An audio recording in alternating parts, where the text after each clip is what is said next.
Olá, bem-vindos a mais um vídeo. Meu nome é Rina e o vídeo de hoje não é muito fácil para mim de fazer. Eu tô sem roteiro e por vários dias eu me perguntei se eu realmente deveria falar sobre isso aqui, se eu deveria fazer esse vídeo, porque pra mim é complicado e espero que vocês entendam o porquê. Como vocês viram pelo título, tem a ver com as últimas manifestações da J.K. Rowling. Eu no início tava pensando em não falar sobre isso aqui porque, eu ainda tô tentando lidar com tudo isso, e dois, porque não é muito meu local de fala. E por mais que eu tenha sempre buscado me informar sobre o tema, eu não sou a pessoa pra dizer se é ofensivo ou não, né? E quem não tá entendendo, calma que eu vou explicar. A princípio, então, eu não sabia se eu deveria fazer esse vídeo, eu não sabia nem como que eu ia me manifestar, como eu iria conseguir me expressar da melhor maneira. E eu cogitei realmente não falar sobre isso aqui, mas eu acho que não seria certo, porque não que eu seja obrigada a falar de nada que eu não queira aqui nesse canal, é meu espaço pra eu falar o que tá na minha cabeça, minhas opiniões, né? Mas eu já trouxe outras polêmicas do mundo literário pra cá em outras ocasiões, né? Falei sobre a Copy Paste Chris, falei sobre o Nicholas Sparks, e eu acho que não seria justo pra mim e pro meu público simplesmente ignorar a JK. Porque eu não quero parecer que eu tô passando pano pra ela. Eu não devo satisfação pra ninguém, mas eu não quero parecer que eu tô passando pano pra ela. E querendo ou não, essa polêmica envolve muito o mundo literário e envolve muito a mim. Não que eu estou envolvida na polêmica, mas me afeta como uma das várias pessoas que cresceu sendo muito fã de Harry Potter. Eu sei que essa não é a primeira vez que ela foi polêmica e falou coisas bem ruins. Uh, eu já estava de olho nisso há algum tempo, eu já tinha anotado no meu caderno onde eu coloco ideias pro canal de fazer um vídeo sobre as polêmicas nas quais ela se envolve. E ela tinha ficado um tempo fora da internet, então acabou que eu deixei de lado. Mas eu não consigo mais não falar sobre isso, por mais, de certa forma, doloroso que seja pra mim ver o que tá acontecendo. Eu fiquei muito decepcionada quando eu vi as coisas que ela falou. As polêmicas há mais tempo já estavam mostrando um lado um pouco mais transfóbico e intolerante dela. E eu não achava legal lá, e muito menos agora, porque ficou muito mais escancarado agora. É decepcionante quando você passou a maior parte da sua vida admirando um trabalho de uma pessoa e ela se mostra ser intolerante em pleno século XXI. Esse vídeo não tem roteiro, então eu vou falar mais ou menos o que tá na minha cabeça, mais ou menos o que eu tô sentindo. Eu não vou entrar em muitos detalhes sobre a polêmica, não porque eu não quero explicar pra vocês, mas eu acho que é porque, como eu ainda tô tentando processar tudo, eu entendi o que aconteceu, mas eu tô tentando processar, tipo, o impacto que isso tem em tudo. Tá complicado pra mim organizar os pensamentos em relação a isso, mas eu vou deixar na descrição vários links. É porque eu acompanhei a polêmica mais recente, né, que tá acontecendo na última semana. Creio que começou no fim de semana passado e a semana inteira tá repercutindo. E eu acompanhei em inglês, né, porque ela tweetou em inglês, muita gente respondeu ela em inglês. E claro que eu li vários comentários em português sobre isso. Mas, como tem muita coisa em inglês, pra mim tá complicado até no momento, tipo assim, traduzir e explicar pra vocês, sabe? Tá uma bagunça na minha cabeça ainda com tudo isso. Mas pra quem não tá entendendo, basicamente assim, não é a primeira vez que a J.K. Rowling, autora de Harry Potter, foi transfóbica na internet. E isso é algo decepcionante pra várias pessoas. Para os fãs da obra dela, como eu, que cresceram acompanhando a história de Harry Potter e que não concordam com a intolerância, e também tá atingindo muitas pessoas que eram fãs da obra dela e que se encaixam no grupo de pessoas que está sendo atacado por esses comentários. Eu falo atacado assim, porque ela disse que não tá atacando as pessoas diretamente, mas as palavras dela, eu acredito que tá ferindo muito essas pessoas. Se eu, que sou cis, hétero, fiquei incomodada e decepcionada, e até hoje, dias depois, eu ainda tô todo dia pensando sobre isso, todo dia incomodada, agoniada com isso, eu imagino quem é trans, ou até a comunidade LGBT em geral. Então eu não concordo com nada do que ela disse. E até agora eu não expliquei direito, né? Não é a primeira vez que ela teve comentários transfóbicos na internet. As polêmicas dela vão muito além disso, né? De toda a questão de ela não ter botado representatividade nos livros, depois ter feito, tentado arrumar, falando que o Dumbledore era gay, blá blá blá. Não vou entrar nesse aspecto aqui. Talvez mais pra frente, quando eu tiver mais calma, com a cabeça mais no lugar, eu possa, quem sabe, fazer um vídeo falando sobre isso. Mas não sei se vale a pena. Já deve ter muita gente que fala sobre isso por aí. Mas eu vou falar da última coisa que aconteceu, assim, né? Ela já não tava muito bem, já não tinha falado coisas muito legais nos últimos tempos, ficou um tempo fora da internet, voltou pro Twitter recentemente pra falar sobre o novo livro dela. E aí ela fez um comentário muito infeliz. E acho que até um eufemismo, né, que eu usei agora. Ela fez um comentário assim, que tinha uma postagem falando sobre pessoas que menstruam. E aí ela fez um comentário falando assim, pessoas que menstruam não, mulheres. Primeiro que pra mim falar a expressão pessoas que menstruam não atrapalha em nada a minha vida. Sério, eu não sei como alguém pode ficar incomodado e ofendido com isso. E segundo, ela podia ficar calada. Sabe, ela não tinha necessidade de, no momento atual, no meio de uma pandemia, no meio do movimento de direitos civis, do Black Lives Matter, e também no Pride Month, que é o mês do... Eu posso estar falando errado em português, mas tipo, mês do orgulho, né, da comunidade LGBT. A mulher vem e fala uma coisa dessa, sabe? Que acaba sendo um comentário que exclui as pessoas trans. Não só as pessoas trans, mas ser mulher não está conectado com a menstruação. Claro, em linhas gerais, as mulheres que menstruam. Mas, por exemplo, tem mulheres que por questões hormonais não menstruam.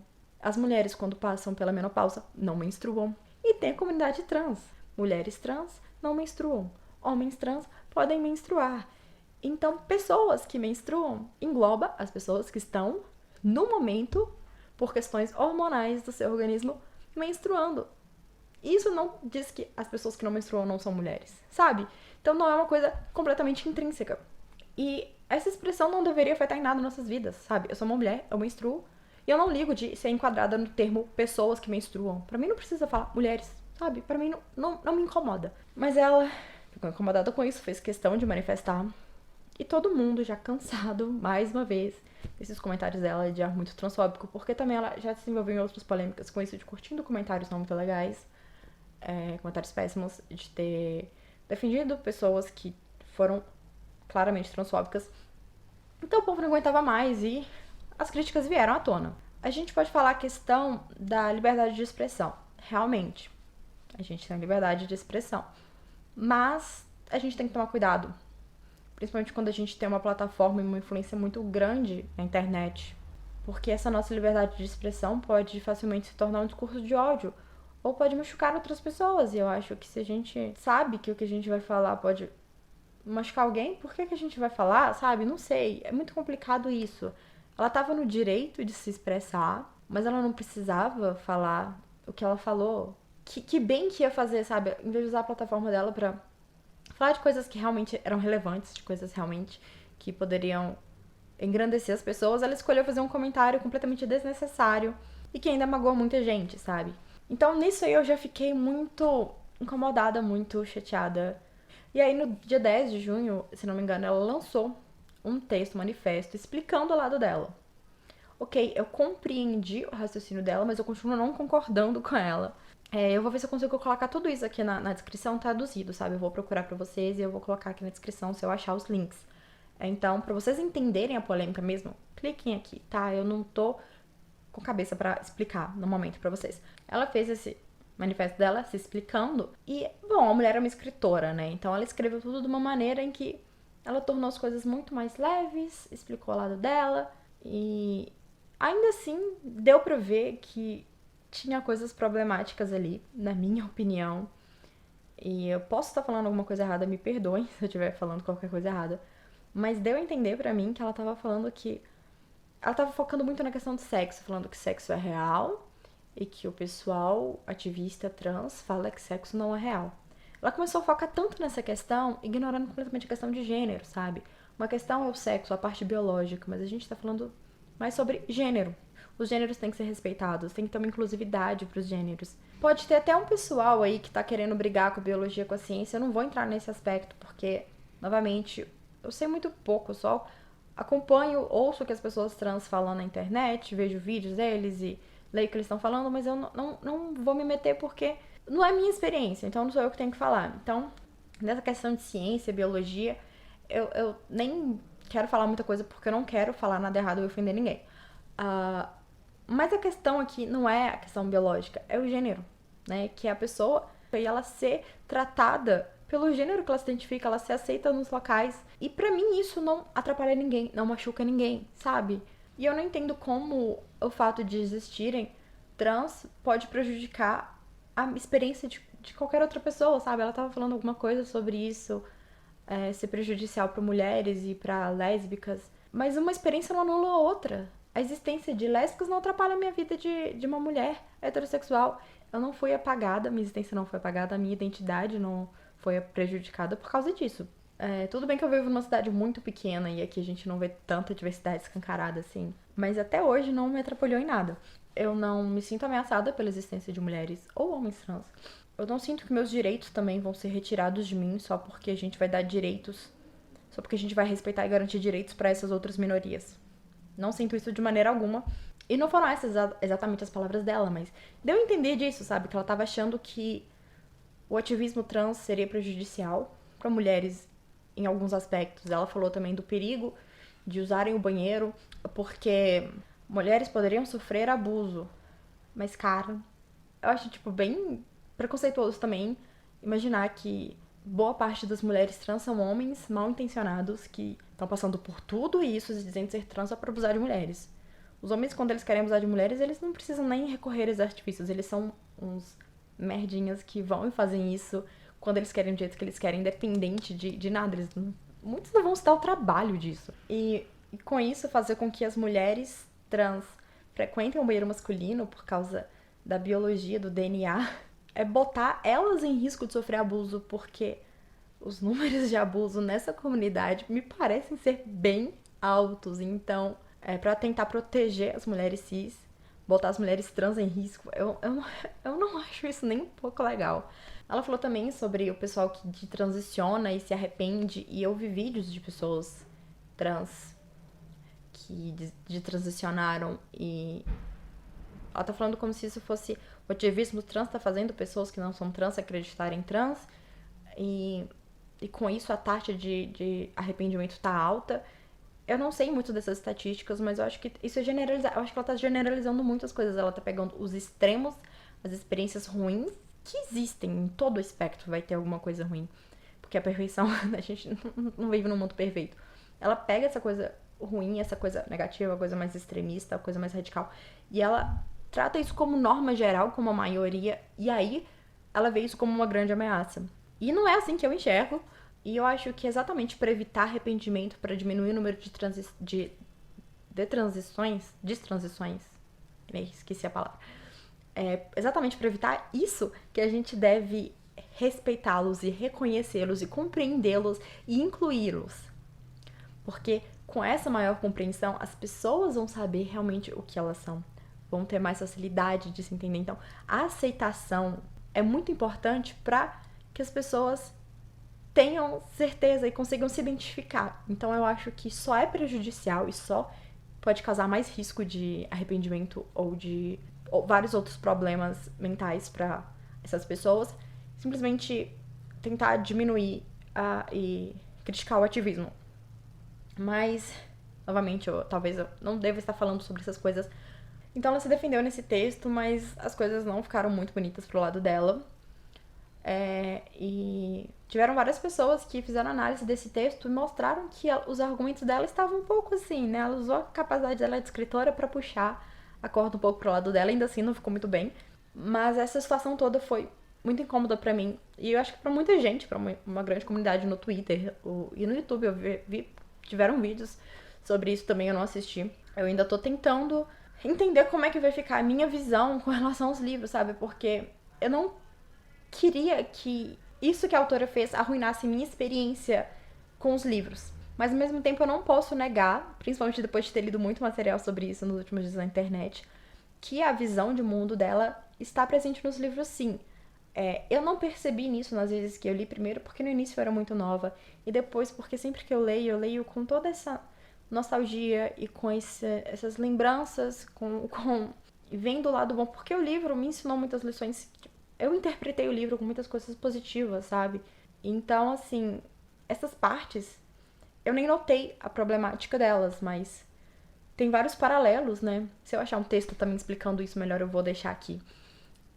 Então, assim, tem vários aspectos do livro que realmente agora eu vejo e falo, caramba, tá aí um pouco da visão de mundo da autora e as consequências disso, né, na escrita dela. Mas é aquela coisa, né? Tem uma frase, eu não sei ela de cor mais, mas algo a ver com, tipo assim, uma vez que você escreve um livro e publica ele, né, outras pessoas ao lerem, esse texto, né, não vai ser mais o seu texto original, porque a interpretação daquela pessoa vai ser diferente da sua intenção. Às vezes pode ser muito próxima, mas cada um coloca um pouco de si na sua experiência de leitura. Então, eu, na minha experiência de leitura, não botava essa visão de mundo dela, porque minha visão de mundo é diferente. Então, eu enchi o livro com coisas boas. E é isso que ele representa pra mim, sabe? Foram quase 20 anos da minha vida tendo esse livro como parte muito importante dela. Graças a esses livros eu fiz amizades, graças a esses livros eu me apaixonei ainda mais pela leitura e pela escrita. Se eu não tivesse lido esses livros, eu não seria a pessoa que eu sou hoje. Então, pra mim é muito difícil desvincular essa história, o impacto positivo que ela teve na minha vida, de quem eu sou. E aí, quando a autora faz essas coisas, fala essas coisas tão ruins assim, ela, querendo ou não, acaba prejudicando a própria obra. E eu ainda tô tentando entender como eu me sinto em relação a isso, como a minha experiência com a obra vai ser, se ela vai continuar mesmo, se ela vai mudar. Claro que as coisas já mudaram no aspecto de que, como eu disse, tiveram coisas no livro, a descrição da Rita Skeeter também, várias outras coisas que a gente consegue ver a problemática de como ela vê o mundo nisso, que agora não tem como eu ignorar mais depois de ter aprendido sobre isso. E eu não vou negar, sabe? Eu não vou falar que a obra é perfeita, que a obra não tem defeitos. Mas eu acho que a maneira como eu enxergo a obra, o impacto dela na minha vida é tão mais forte, sabe? Que eu meio que ressignifiquei a obra. Então, assim, eu não consigo pegar o livro e deixar de lado, sabe? No momento eu não consigo deixar de gostar dos livros. E eu acho que, no momento, muita gente tá nessa mesma posição que eu tô, assim, de como eu me sinto agora. O que eu faço? Eu continuo fã. Eu sei que ninguém deveria. Ninguém tá aqui pra me dizer se eu devo ser fã ou não dos livros. Da mulher é outra coisa. Mas aí vem a discussão de separar a obra do autor, né? Separar a arte do artista, que seja a expressão. Como fazer isso, sabe? Tem gente que fala que é impossível separar. Inclusive, em Harry Potter tem esses aspectos que eu mencionei por alto, que são intrínsecos à maneira de ver da autora, que ela colocou na obra dela, de certa maneira. Então, isso não dá pra separar. Mas eu nunca enxerguei da maneira como ela enxergou. Eu meio que ignorei isso. Agora eu enxergo, mas... Então, assim, não dá pra separar a obra do autor 100%. O autor escreveu a obra veio dele. Mas também, ao mesmo tempo, eu não consigo separar a minha vida dessa obra, sabe? A minha experiência de vida e tudo que eu passei. Então fica complicado, sabe? O meio... Tipo assim, eu não quero passar pano. Mas, ao mesmo tempo, no momento, eu não consigo deixar de amar essa série de livros que foi tão importante e ainda é importante pra minha vida. Talvez algumas pessoas vão ficar incomodadas com isso, porque o ideal seria eu simplesmente, sabe, me desvincular. Tipo assim, ok, não dá pra separar a obra da autora, então adeus os dois. Mas eu não consigo fazer isso. E essa é uma discussão que tá rolando muito na internet, sabe? Como fazer agora? Eu acho que vários fãs de Harry Potter estão na mesma posição que eu ainda. Teve gente que simplesmente não tem tanto apego emocional ao livro e falou assim, pra mim, tchau, adeus. Tem gente que às vezes tem apego emocional, mas consegue praticar o desapego muito melhor do que eu e também desapegou, mas eu não tô conseguindo. Eu não quero que esse meu apego aos livros soe como falta de empatia às pessoas que foram feridas pelas palavras da J.K. Só que eu ainda não consigo separar a minha vida desses livros, então é por isso que é muito difícil pra mim fazer esse vídeo. A última semana eu passei todo dia lendo alguma coisa sobre isso, tentando ver opiniões de pessoas diferentes, principalmente de pessoas que têm conhecimento da causa. Tô me informando bastante. E eu não queria ficar nessa de separar a obra do artista, mas no momento eu também não consigo separar a obra de mim. E eu não sou a J.K. Não concordo com o que ela disse, então tenho muito ainda a aprender, muito a crescer. Como eu disse, eu não vou ignorar as coisas que eu aprendi já nesses dias sobre a J.K. e sobre o impacto dela nos livros, a visão de mundo dela nos livros. Então, assim, né, muita gente tá falando pra aproveitar esse momento e não dar atenção pra ele, dar atenção pra autores trans. E eu não conheço muitos. Eu salvei, né, no Twitter alguns tweets com indicações pra que eu confira, eu quero, tenho muito interesse. E tem autores trans de fantasia, então assim, né? JK, fantasia, então por que não pegar? Tem muita gente, então, mas eu não tenho muito conhecimento, então eu não vou indicar ninguém que eu nunca li. Então procurem, porque eu tenho certeza que são autores muito bons. Mas eu descobri, nem sabia, mas eu descobri que tem uma autora, que eu tenho um livro que eu li, que é uma autora trans, que é a Caitlin R. Kiernan. Eu acho que é esse o nome dela. E a autora é de A Menina Submersa, publicado pela Dark Side. E tem um outro livro dela também, esqueci o nome agora, que saiu pela Dark Side também. Então, se vocês tiverem interesse, tem também. E acaba que essa questão, né, do gênero dela acaba entrando nessas obras de alguma maneira ou outra, né? Muito na questão da mente e tudo mais. Esse é um livro muito interessante. Quando eu li, ele foi completamente diferente do que eu estava acostumado, o estilo de narrativa, a cabeça da protagonista, mas é muito interessante. Acabei nesse meio tempo também descobrindo que é uma autora trans muito boa. O livro é bom, eu nem fazia ideia de que a autora é trans, então fica aí a informação pra vocês, a indicação. E eu quero encerrar o vídeo falando isso, tipo, mulheres trans são mulheres, homens trans são homens, e a gente deveria respeitar e não negar a experiência deles, porque ao meu ver, eles não estão atrapalhando em nada a nossa identidade, a nossa existência. Vamos ser pessoas boas, né? Eu não sei nem falar mais, gente. É isso. Então, vou encerrar por aqui. Até a próxima. Tchau.